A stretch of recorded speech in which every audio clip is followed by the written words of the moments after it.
raadiyoo sagalee Oromooti. Raadiyoon torbanitti guyyaa 3 wiixata roobii fi sanbata galgala sa'aatii 7 hanga 7 fi walakkaatti karaa dambalii gabaabaa meetir baandii 16 yookiin kiilooheezii 17,850 yookiin oromovoice.org darbu amma jalqaba. Kun raadiyoo sagalee Oromooti.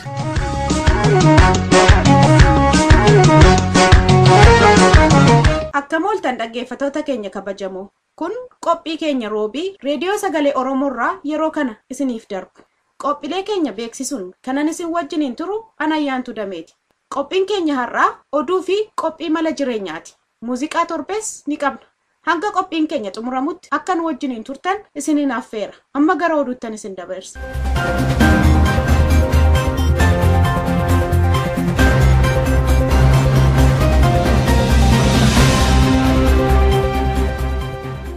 Akkam jirtu dhaggeeffattoota keenya oduu saati kanaaf qabnu isiniif dhiyeessaa Annaa Basaawaq jiraati.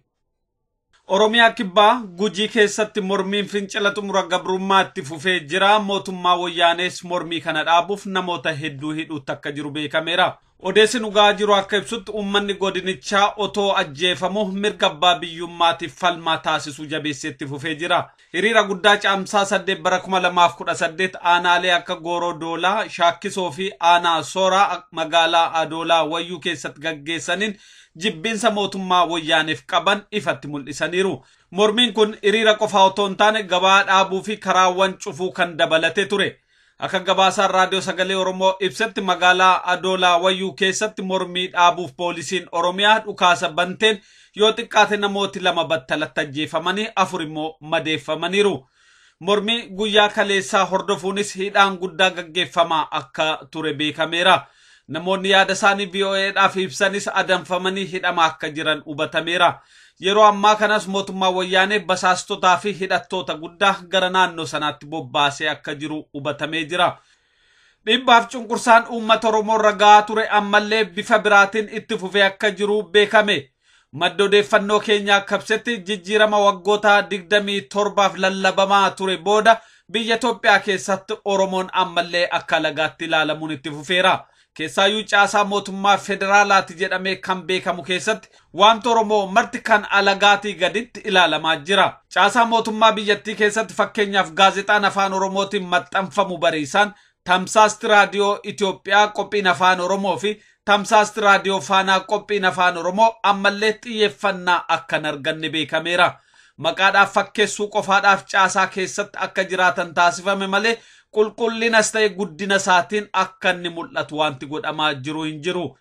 Afaanoti biraa kan akka afaan Arabaa fi Ingiliffaan garuu xiyyeeffannaa adda argatanii yeroo biyyattii keessatti mul'atan afaan Oromoo ammallee akka afaan alagaatti ilaalamaa jiraachuun beekameera. Keessaayyuu gaazexaan bariisaa seenaa maxxansa afaan Oromoo keessatti hangafa ta'e otoo jiru akkan guddanne gadi qabamaa akka jiru beekameera. Tamsaasti gaazexichaa Oromiyaa nafee ganda Oromiyaa xiqqoo tokkollee kan waliin geenye ta'uun beekamaadha. Gaazexaan kun dhaabbata Pireesii Itoophiyaatiin kan maxxanfamaa jiru ta'uun illee ifaadha.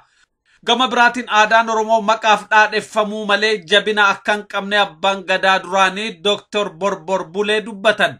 Dr. Borbor Bulee gaaffiif deebii qophii harka fuunee irratti dhiyaatanii dubbii dubbataniin akka ibsanitti aadaan gadaa Oromoo bara mootummaan hin gargaarin jabaa ture.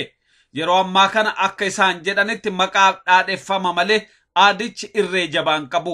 Kaarra diwaayyoodhaan hin jiru jechuudha. Amma mootummaan hin oogusa. Aduu liqaa mootummaan isin oogusu beekta. Dargiin isin yoo aadaa iyyuu hin feetu amantiin illee hin feetu. Nu bulchiisa gaafasiiti. Haayil Sillaasee illee aadaatti hin buutu aadaa illee ittiin buutu akkasumas deemuu jira. Amma immoo maqaa kan guddoo guddisan.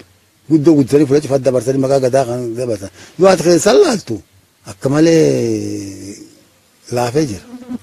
Feesisa laafee jira.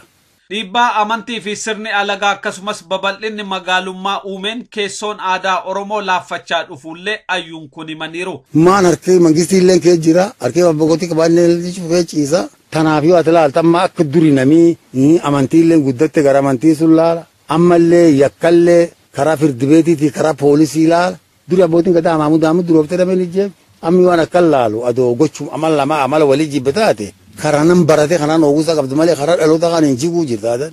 وانا كان انا بعد يوم ثلاثة كدوري خاني قاف دوري إيرين كان خموتهم ما نقدر خاني رجعت ماني في أبوتي كذا صدا عادة سمقود صدا شو نمي لكن ساده موجر haala kana jijjiiruuf Oromoon barate gahee guddaa akka qabu hayyuun Oromoo kun dhaamaniiru.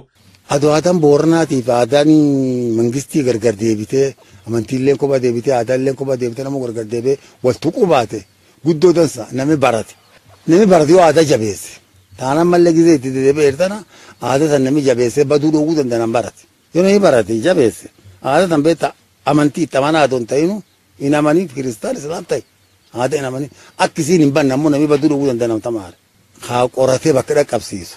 Nami immoo aadaan deemu warra amantii aadaa kana qabuutti deemaan kan itti namni katamaa hin danda'u sun islaamillee hojjechuu hin danda'u kiristaanillee hojjechuu hin danda'u wanni danda'u ammoo islaama taate kiristaan taate namni barate aadaa kan nurraa qorate akkisiin fuula isiin durii dhalatte fuula isiin itti laafte fuula isiin itti jabaatte bakkaan gahuu hin danda'a wanni si badduu dhowwaa qaram yoo namni tamaareen jebin danda'u warri booranii ufii tolfachuu beeku malee ofirra baddii dhowwuu hin danda'u. Dhimma kana baraarsuuf falli jiru hedduu ta'us kan hundee ta'e qabsoo abbaa biyyummaa Oromoo jabeessuu akka ta'e beekamaadha. Pirezidaantiin Sudaan Kibbaa Salvaa Kiir ittaanaan isaanii duraanii biyyatti akka deebi'an gaafatan. Ittaanaan isaanii duraanii fi hoogganaan paartii fincilaa ammaa Riek Machaar yeroo ammaa kana biyya alaatti baqatanii jiran. Akka Salvaa Kiir himanitti Riek Machaar gara biyyaa yemmuu deebi'an raayyaan ittisa biyyaa eegumsa kan taasisuuf ta'u yookaan immoo humni nagaa eegsisaa naannichaa kan isaan tiksu ta'a. Riek Machaar walitti bu'iinsa garee loltoota pirezidaantii Salvaa Kiirii fi isaan gidduutti uumameen booda ture bara faranjoota 2016 keessa Sudaan Kibbaa gadhiisanii kan baqatan. Sanaan booda biyyi isaanii rakkoo nageenyaa hamaa keessa jirti. Walitti bu'iinsa uumame kanaan akka ragaaleen adda addaa himanitti lammiileen 20 ol du'anii jiran miliyoonni 2 kan ta'an immoo baqataniiru. Oduun sa'aatii kanaaf qabnus kanuma qophii hafee waliin nagaannuu tura.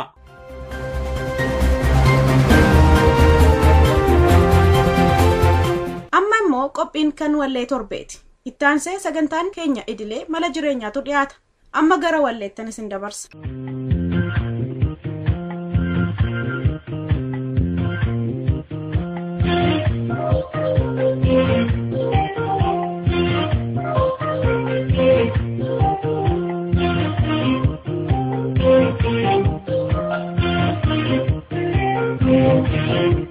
Jireenyi walamni mirga uumamne fi sarbamne jireenyu. Saraan garroomne qabsoon bilisomna kennaa hin eeggannu. Jireenyi walamni mirga uumamne fi sarbamne jireenyu. Saraan garroomne qabsoon bilisomna kennaa hin eeggannu. Abaga burumani badane intenyu argoda gabrumma amma beraganu gani jiban lapenda bajar warega muda bane dijira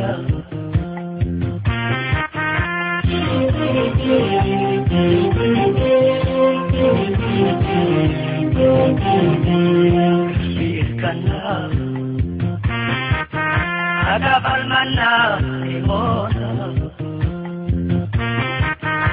irrenu tayyarab numoti nuwana bomti irrenu tayyarab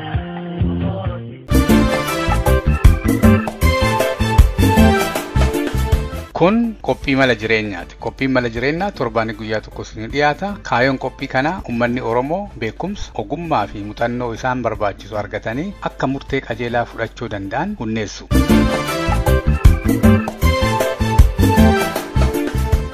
Akkam jirtu dhaggeeffattoota keenya. Qophii mala jireenyaa har'aa keessatti sagantaa mata dureensaa seenaan dhugaa ulee bilisummaati jedhu qabannee dhiyaanne.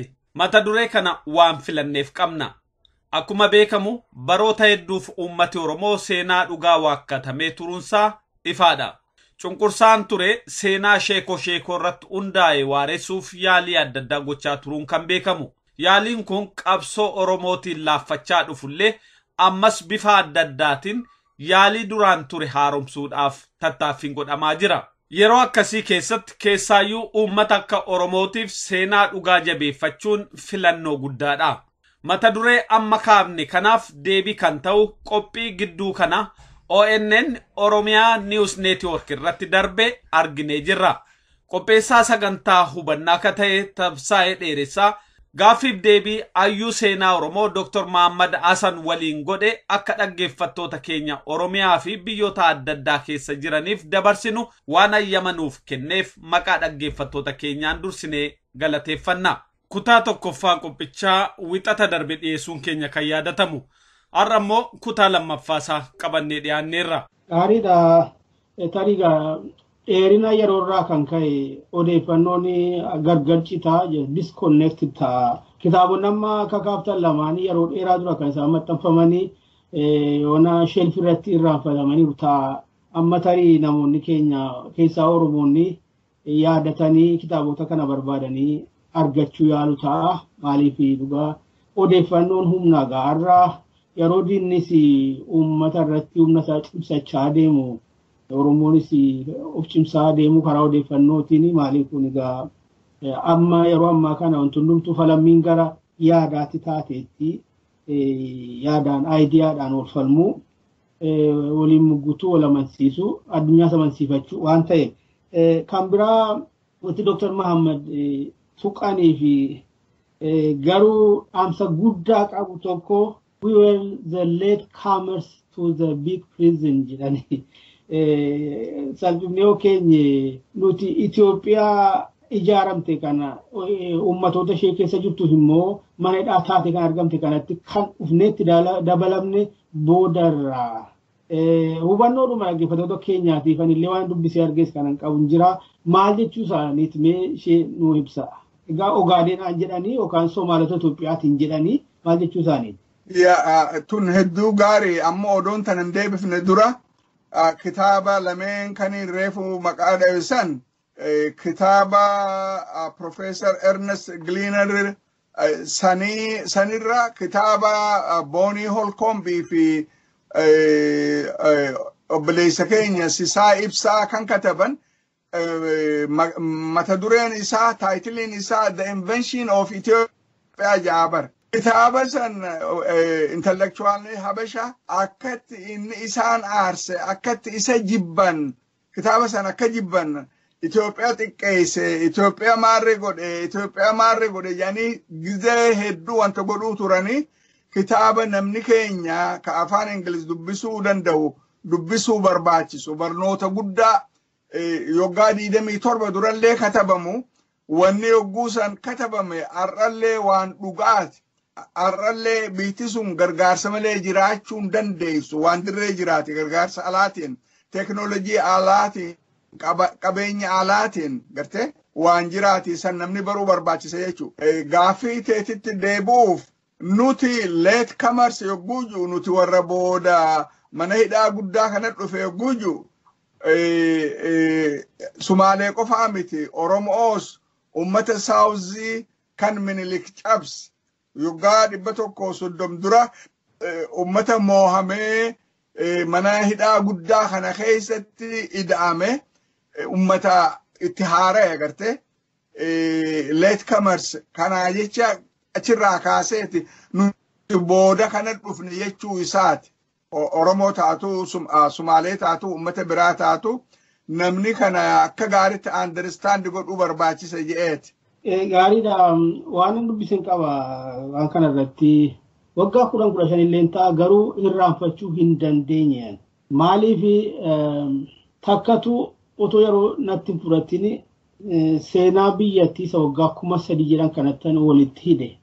Kanan dubbise sun maal jedha keessaa Somaalota Itoophiyaa warra Ogaadeen jennee waamnu kana dhumarratti dhuma sirna kolonii yeroo sirni koloneeffannaa Afrikaa irraa gara xumuraatti dhiyaate Ingiliziitiyyuu akkuma kennaa ol kennite adeemte Itoophiyaadhaa fi waan jiru tokkoon dubbise sanaanis ol qabeetaniyyuu haaluma keessaa Somaaleen uummanni saba isa kamiinuu caalaa afaaniin aadaan amantiin tokko ta'e bakka sadiitti gaafa Afrikaa sana keessatti cituu isaan of maaliif jedheen of gaafadhe Itoophiyaa keessatti citanii Somaaliyaa proper isa guddaa keessatti citanii Keeniyaa North Eastern Keeniyaa Somaaliyaa hedduu jira Somaaliyaa guddaadhumatu jira sanaan daangaa sanarra naanna'een adeemuu ilaaluu yaale itti aanee uummanni Oromoos akkasuma Keeniyaa keessatti gadi citee hafee irra caalaa isaa Itoophiyaa keessadha. Gara dhihaas yommuu deemnu ufuma amma danda'een relate godheetuma laale amma ummatoonni Gambeellaa Nuweerii fi Anyuwaaki saboonni kun lamaan daangaa gama Sudaan keessa jiru keessaa Sudaanis amma Sudaan kibbaadhee citee bahe kana keessa kun hundumtuu saboonni afaan tokko dubbatan aadaa tokko seenaa tokko qaban kun fedhii isaaniitiin adda adda bahanii moo humnaan dirqamanitti kan jennuuf gaafadhe meesheen kun seenaa waggaa 3 jedhan sanaa wajjin akkamitti walittiitu Profeesar Aliyyuu gaa hubannoo goshee xiqqoodhaan naaliqinfamu deena rakkisa. Ummatoonni kun irra caalaan isaanii gaa dhiyeenyuma kan Ogaaden keessaa 946 waan tokkoon arge Profeesar Mahammad Iyyuu gara early 50s jedhan natti fakkaata. Idirriitti qabanne malee kana egaa kana ummatoonni kun reefuu dhiyoo kana umrii abbaa keenyaatti cara kan Ogaaden kan biyya kana dabalaman isa qofayyuu miti waggaa 3 dura bakka quunnamtiin kan lafaa kan qilleensarraa kan bisaanii hin jirretti bulchiinsumtu akkamitti danda'ameeti seenaan biyyatti kun seenaa waggaa 3 qabaatti moo waa'eedhuma biyya gara biraa dubbatu jirre kun. Tun gaafii gaarii bakka lamattiin addaan baasee sii deebisa ta duraati Scramble for Africa waan jedhan dhagahuun ooltu gaafa mootummaan Awurooppaa 16 Berliin biyya Jarmanitti walitti qabamanii Afrikaa addaan hiratan yeroo san addaan hiratanii Sumaaleen ummanni Sumaalee harka 90 dur amma 80 tiiffatte warra loon gaalaa fi loon wanta godhu irra guddaan gaala jala deemanii gamaa gamana yaa'anii ummanni Sumaalee bakka 4-5 addaan bahan takka biyya Jabuutii tajettu talamaddiiti British Somaliland ammaan tana Somaliland jedhamtee ta 1991 irraa eegaltee hanqa ammatti akka bilisatti iflaaltu addunyaalleen hin beeknee fi mootummaa wayyaanilleen isiin akka bilisa taatu barbaadanii tasadeessaati Southern Somalia Italian Somaliland ta afreessaati warra Ogaaden keessa jiru tan Minilik qabate jechu ta shaneessaati warra 19th century keessa karaa Keeniyaa bobbahee irra guddaa dachii ummanni keenya duraan irra ture Booranaan irra ture gosta Oromoo irra turte san qabatanii booda Somaaleen tun beeytaa hedduu aggressive dentist idea qaban expansion addaan babal'achuu keessaa namni loon jala deemu namni gaala jala deemu booda yaada akkamtu lafaa ka'ee seeta siifin gabaabsatuni yaada Somaalee destroy godhee ammallee wayyaaneen kaasuu barbaadu laal ummanni Somaalee bakka 5tti addaan bahe jechuu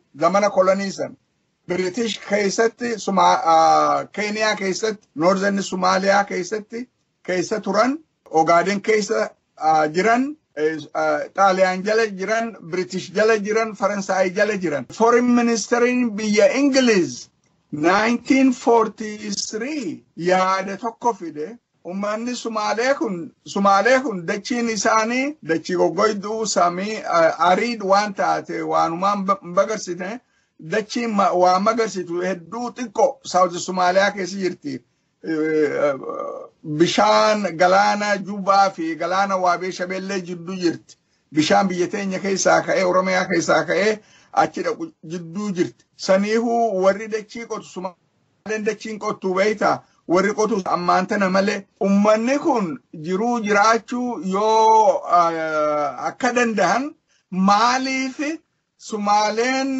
gamaa gamana facaate tun bakka takkatti walitti hin qabamne je'eeti Foreign Ministeriin biyya Ingiliz yaada lafa kaa'e. Yaada inni lafa kaa'e saniitu 1943 Somali Youth League yaada jiru dhale. Somali Youth League wanni irratti lafaa ka'an Somali facaate sana cufaahu wali qabanii mootummaa takka jaaru. Booda 1960 keessa British Somalilandin yogguu bilisa baatu Italian Somaliland ega zamana Second World War keessatti Xaaliyaan mohamte booda United Nations to Somalia bulchuu ture 1960 keessatti Italian Somaliland bilisummaa baate. Maal jechuu kiyyagaa Somaalee lamaatuma biyya takka ta'e. British Somaliland, Italian Somaliland biyya takka ta'anii ammoo alaabaa isaanii gubbarratti urjii 5 qabdi. Urjiin 5 kun Jabuuti, British Somaliland, Italian Somaliland, Ogaden, Northern District of Kenya. 5 kana walitti qabna jedhanii ideologiin isaanii, seerri isaaniitis, constitution isaanii cufaahu walitti qabu tataat. 1960 irraa eegalanii hamma 1978 mootummaan Ziyaad Barree mohamtutti mootummaan Somaalee cuftunuuhu yaada Greater Somaaliyaa jettu jala deemuu turan. Keessaahu Ziyaad Barreen Greater Somaliyaan bakkaan anjee kana qofatti hin dhaabbanne akka gaariitti na dhagaye. Ogaadeen ittiin dhaabbanne biyya Somaalee adda addaa tanii reefu dubbadheessan dhiisanii sanbira dabranii biyya Oromoo Jijjigarraa kaasanii hanqa Awaashitti Baale, Arsii, Sidaamoo cufaahu Greater Somaaliyaa keessa nayna jedhanii lafaa ka'an garte. Kana yaada realistic tahuu hin dandeenye ka isaan diige egaa Ziyaad Barreen mo'ame booda yaadni kun ni fashale. Somaaleen keessaahu eega mootummaan Ziyaad Barree kufe 1991 eega inni kufe booda mootummaan Somaalee lameenuu bakka lamatti addaan baatee Somalilandiinis ifi nuti independent ifi hin jaanii Italian Somaliland bakka afuritti addaan baatee addaan facaatee jirti jechuu. Tana cufaahu maaliif hin sinjaaseeta amma wayyaaneen liyyuu poolis kan ummata keenya irratti bobbaasan duuda duubatti biyya bareedduu biyya qabeenya qabdu Awaashii gad akka biyya Somaalee taatu jedhanii jara kana mirqaansanii akka isaan motivated ta'anii ummata buqqaasanii lafa tana if jala galchan waan hin godhin hin jirtu. Yaanni duraa ka Ziyaad Barreen lafaa ka'e sun ni kufee ka ammaan tanaa kunis yaada fiinxa bahuu hin dandeenye. Yaanni aayidiyaan Greater Somaaliyaa yoo ummata Somaalee qofa walitti qabuu taate silaa takka sanbira dabraniiti ummata Oromoo ka heddumminaan ummata Somaalee caalu if jalatti galchinee Somaalee goonati jettu. Yaada bada agarte yaada abjurratti dhaabbate yaada reality irratti dhaabbatini wayyaanee yaada akkasiisanii akka haaree kaaftee ummanni Somaalee lolee ummata keenya lafarraa kaasee dachiisan akka qabatan gizee takka akkatti namni yaadu nama ajaa'ibsa. Keessaahu generaalonni wayyaanee karaa kamiin ummata Oromoo cabsina jedhanii galgalaa ganama haada hidhanii kana waan akkanaa kana yaaduun hanqamta akka qaanawoo hanqamta akka yaanni isaanii duuda duuba deebi'aa nama agarsiisa jechuu kiyya.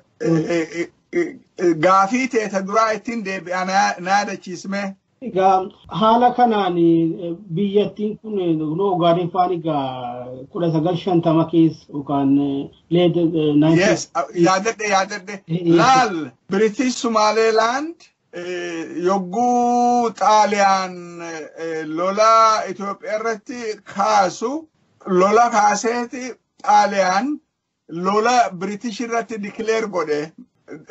British irratti declare godheeti Keeniyaatti illee British attack godhuu ilaalanii Suudaan keessatti illee wanta godhuu ilaalanii booda warri British Haile Sillaasee fidanii booda militarii isaaniitiin xayyaara isaaniitiin Xaaliyaan ummata keenya kalolee wajji mootummaa Xaaliyaan cabsanii biyyarraa baasan. Mootummaan Xaaliyaan cabxee biyyarraa yogguu baatu British Somaliland British jalatti hafte jechuudha. Ogaden British jalatti hafte mataqqabadhu Ogaden British jalatti hafte. Italian Somaliland United Nation Protectorate taateeti amata kudhaniif United Nation area san bulche jechuudha. Booda mootummaan Haile Sillaasee fi mootummaan British negotiate godhaniiti 1954 Ogaden British irraa deebisanii Itoophiyaatti galchan jechuudha. Basically akkas ture jechuudha. Britishiitu deebisee galche.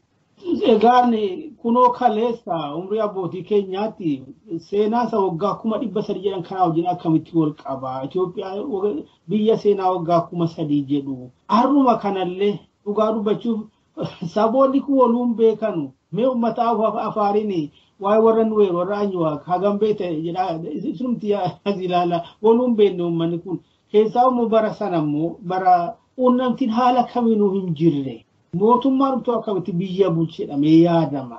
Quunnamtiin karaa lafaan jiru, karaa qilleensaan jiru, telekominikeeshinii homtuu maal inni yaaduma moo akkuma hawwiidha moo akkamitti kana walitti dandeenya ummatoota kaleessa haala kanaan biyya kanatti dabalamanii biyya kaleessa haala kanaan uumamte. Kana wajjin akkamitti walitti hidhuudhaan. Obbo Tasfaayetun gaafii hedduu gaariiti. Seenaa yoggaa 300 yoggaa elementary school barruu nu barsiisuu turanii high school keessattis tun fiction beeyta legend myth akka faranjitti myth warri seenaa 300 qabna juu ummata Habashaati. Habasha jechuun Tigree fi Amaara ummata Amaaraati. 300 qabnaa yoo historically seriously fudhatte seenaa Nugus Salamoonii fi Queen of Sheba ka juurratti ka dhaabbate sun ifuu waan Itoophiyaa wajji walitti hidhaan qabne saniin gizee sirraan balleessu mootummaan Aksum yoggaa 2000 dura kan dhaabbatte. Mootummaan Aksum hanqa 1,000 jiraatteeti booda isiin kollaapsi goote garte. Achi booda Zaagwee dinastii kajaan eeriyaa amma Walloo jaamtu kana keessatti ka turte. Achi booda mootummaa biraatu dhaabbate. Ammoo mootummaaniin amma tuqeftun Southern Western part tabiyya Southern part of Ethiopia, Eastern part, Western part itti bobbahuu hin dandeenye, qabachuu hin dandeenye. Isaan akka duraan akka lijenditti lafaa ka'eeti booda akka seenaa godhanii 300 qabna tajettu itti oofan booda gaa isaan mootummaa tahanii yogguu isaan mootummaa tahan aadaa isaaniitu aadaa biyyaa tahaa isaani kawaa katabuu saniitu ijoollee barsiisan mana qaraatii keessatti garte seenaan Queen of Sheba King Solomon akka dhugatti barsiisuu turanii bara.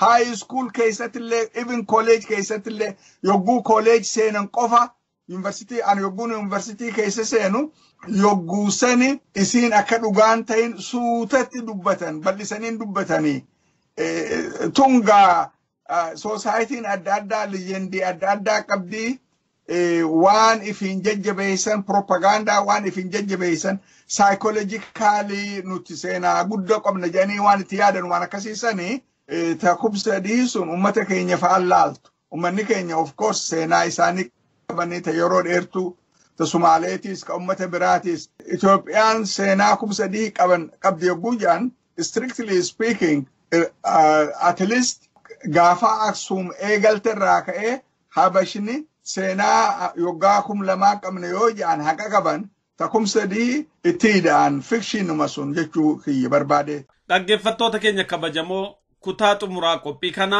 qophii keenya sanbata dhufuu waarii marii keessatti qabannee dhiyaannaa agayoona waan nu waliin turtaniif hedduu galatooma torban gaarii.